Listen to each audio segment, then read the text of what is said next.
سنو میری بات مانو، میں اعلان کرتا ہوں، میں آپ کو خبردار کرتا ہوں کہ اگر دلوں کا اطمینان چاہتے ہو تو وہ اللہ کی یاد میں ہے۔ اللہ کی یاد وہ ایسے نہیں کہ آپ تسبیح اٹھائے اور صرف زبان سے پڑھتے رہے اللہ اللہ اللہ اللہ، بلکہ اللہ کی یاد یہ ہے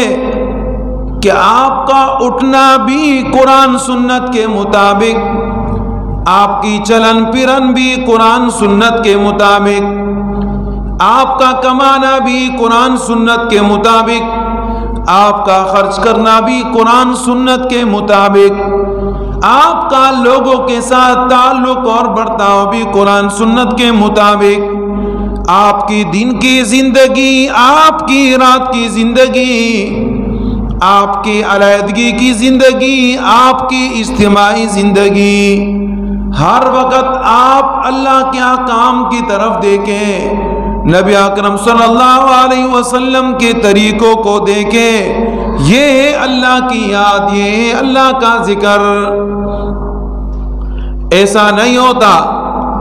کہ ایک انسان حرام کمائی کرے،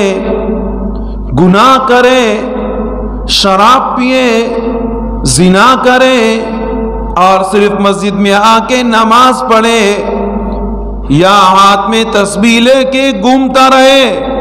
اور لوگ یہ سمجھے کہ یہ اللہ کا دوست ہے، یہ تو اللہ کا خوف کھانے والا ہے، اس سے کوئی آدمی اللہ کے قریب نہیں بنتا۔ یہ صرف نہیں ہے کہ بس اللہ کا نام لے لیا، اگر اس سے کوئی آدمی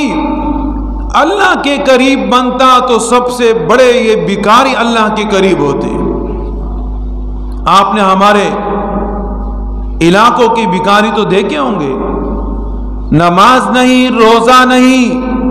وضو نہیں، پاکی نہیں، اچائی نہیں، صرف یہ کہ اللہ کے نام پہ یہ کر دو، اللہ کے نام پہ یہ کر دو، اللہ کے نام پہ یہ کر دو۔ اب آپ تو یہی کہیں گے کہ سب سے بڑے ولی تو یہ ہے کہ ہر وقت ان کی زبان پر اللہ کا نام ہوتا ہے، لیکن ایسا کچھ بھی نہیں، ایسا نہیں ہے۔ وہ یہ ہے کہ آپ کی 24 گھنٹے زندگی اللہ کے اطاعت کے مطابق گزارے۔